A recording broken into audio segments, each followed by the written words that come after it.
Thank you, Mr. Chair. And just in case I go over, I just wanted to note that the previous speaker went over by a minute. We've heard a lot about the fact that Democrats have been talking about Elon Musk.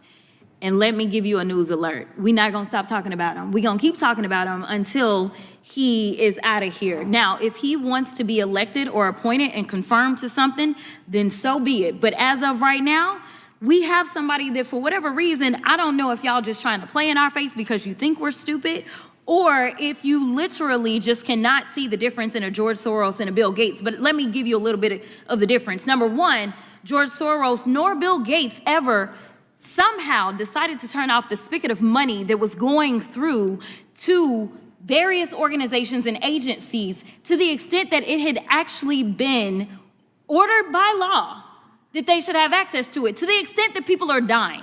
There are people that have died as a result of this antic, and there are now farmers that are screaming that they may lose their family farms because we have over $500 million worth of food that is sitting and not going anywhere because of the attempt to shut down USAID. So let me tell you, that is the big difference between the two of them. And let me also tell you that a big difference between Democrats and Republicans is that we don't just say we believe in the Constitution, but we walk it like we talk it. What does that mean? That means that if we believe in the Constitution, we don't just pick out the Second Amendment and say that it is limitless, nor do we pick out the First Amendment and say that it is limitless. The thing about the Constitution is that it has always been a balancing test. There are limits to this. And right now, what we continue to hear from a certain side of the aisle is that there are no limits to this lawlessness. In fact, there are limits.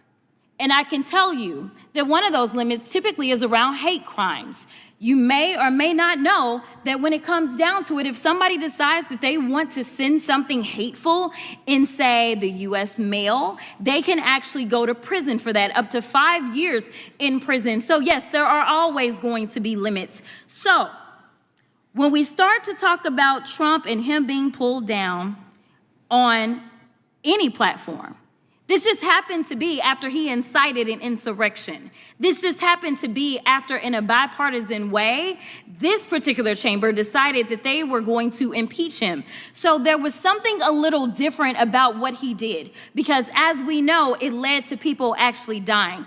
But let's talk about who's doing the nefarious things with the tech giants. Because I don't think that one side of the aisle is promoting truth, but sometimes it may seem a little treasonous. All right, so we've got this article right here about this guy. Meta says it will end its fact-checking program on social media posts. I'll talk about that a little bit later. Then we have Washington Post says it will not endorse a candidate for president. We also know that actually they absolutely intended to endorse Kamala Harris. We have this one. Google Maps now show Gulf of America instead of Gulf of Mexico for app users in the United States, which is a complete farce because it's the Gulf of Mexico. It always has been. And we know that the AP got kicked out yesterday because they refused to buy into this lie, because that's all y'all really want to promote is lies. That's the big issue that we have. Elon Musk boosted false USAID conspiracy theories to shut down global aid. Now, while he was boosting those lies about USAID and he was stopping money going for, say, things such as Head Start, somehow the only money that didn't stop was the money to him and his organization. Now, I don't know how you can have him be the watchdog as well as the guy that is literally living off of the government. If we want to talk about government welfare, it looks like Elon Musk, because it's my understanding that just on yesterday, a new contract was approved for approximately $300 million for Elon Musk. So listen, I just want y'all to be honest. You want to sit here, you want to lie, because so often we hear, well, you know, yeah, we did lie. In fact, he admitted that he lied when he was in the Oval Office yesterday. But if it's a lie that will get you into office, such as saying, I know nothing about Project 2025, yet on day one, you literally do everything that you can to implement it, including making sure that you put, say, one of the main architects of Project 2025 over the OMB, it's okay, so long as you get the power that you seek.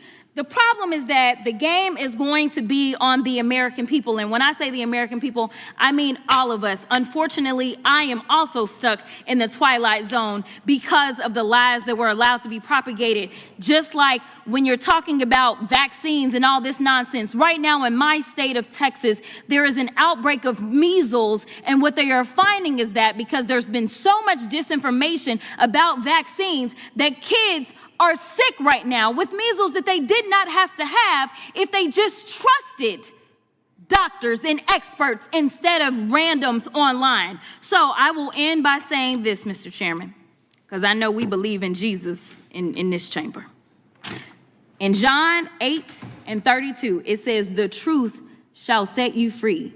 So maybe we should focus on a little bit of truth in this chamber. I'll yield. Thank you, Mr. Chair.